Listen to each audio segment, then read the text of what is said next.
Jacob, I like it here. Sam, just shut your mouth.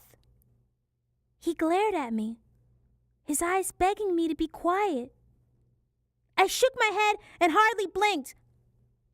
Our mother's dead. That's why we hit the road on our own. We don't want to go to foster care. We're bastards.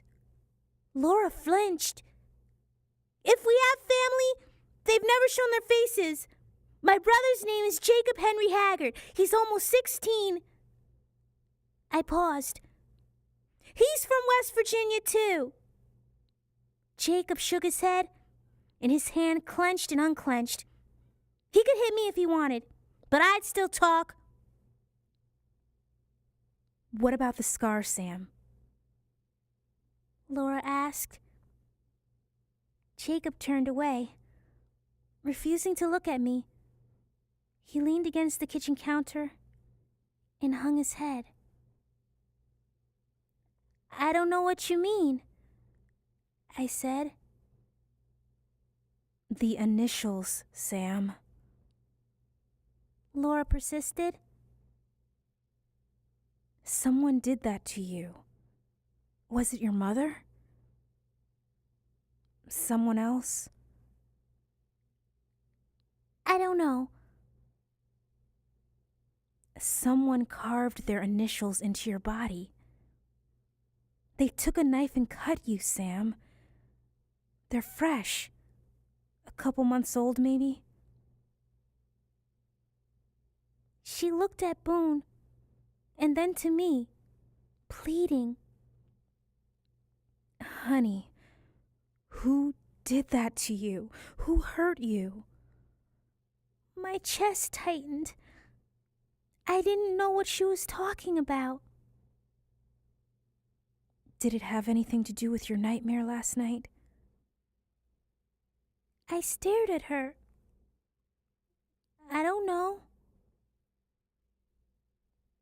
What did you dream, Sam? Did you dream about the person who hurt you? I began to cry and shook my head. Don't you get it? Jacob turned on them. She doesn't know. She doesn't remember anything. Please, he begged. It's better if she doesn't. Please don't push her to remember. You don't understand. Laura watched both of us, looking from Jacob to my tear-streaked face.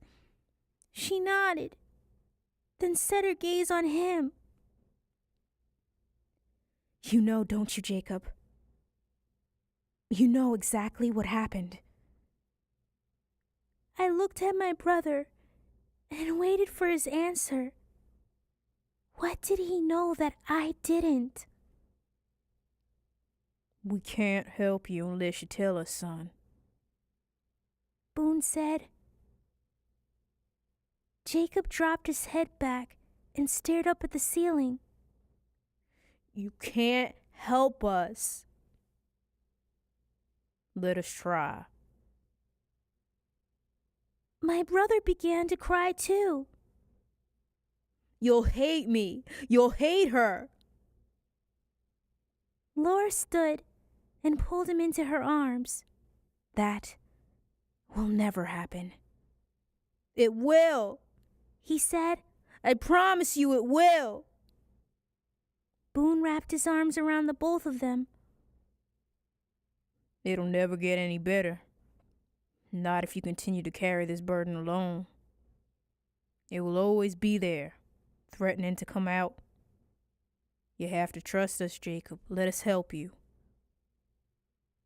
I watched him, my brother and protector. The weight on his shoulders crushed him until he finally crumbled. I never realized just how much burden he'd been carrying until he started bawling, really bawling. He sobbed while they surrounded him. Still, he shook his head. I won't tell you a thing. Not with her standing in the room.